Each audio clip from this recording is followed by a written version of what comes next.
পিটা লেখো। এই তো বাহ, খুব সুন্দর হচ্ছে। তারপর আর একটা পি করে ফেলো।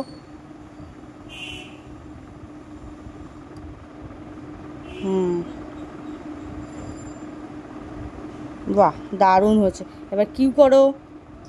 এই দেখো কিউ, একটা রসগোল্লা দিয়ে পেটটা কেটে দাও। লম্বা করে রসগোল্লা করো, তাহলে দেখতে ভালো লাগবে। লম্বা লম্বা রসগোল্লা, হ্যাঁ, দিয়ে পেট কেটে দাও মাঝখান থেকে।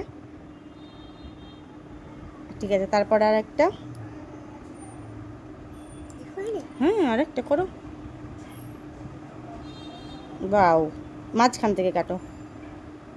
এবার আর লিখে দাও।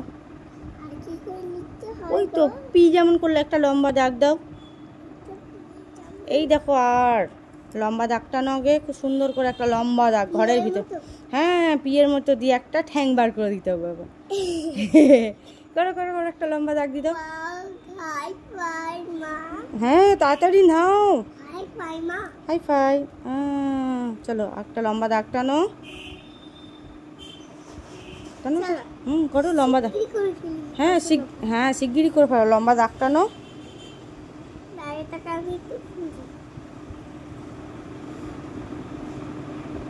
টানো, আগেরটা করো, এইটা করো, এই ঘরেরটা করো। হয়েছে।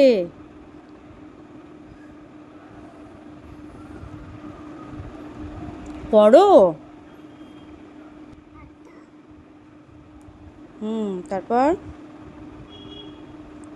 হয়েছে।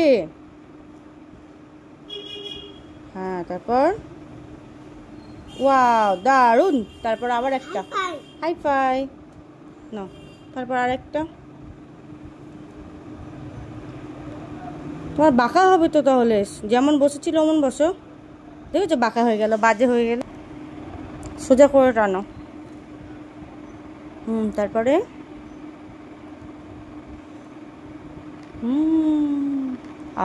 আর ফর কি হয়? আমি। আর ফর আমি। আর ফর রিদিম। আর খরগোশের ইংলিশটা কি বলো?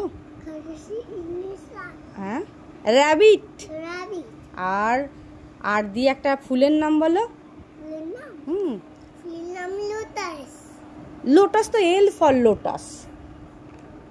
আর ফর রোজ। রোজ মানে রোজ মানে গোলাপ ফুল। লোটাস মানে পদ্ম ফুল। তারপরে এস লেখো, এস লেখো, তাড়াতাড়ি এস লেখো। মা, এই দেখো এস, তাড়াতাড়ি লেখো, সুন্দর করে এস লেখো। এই তো, এই দিক দিয়ে নে, এদিক দিয়ে।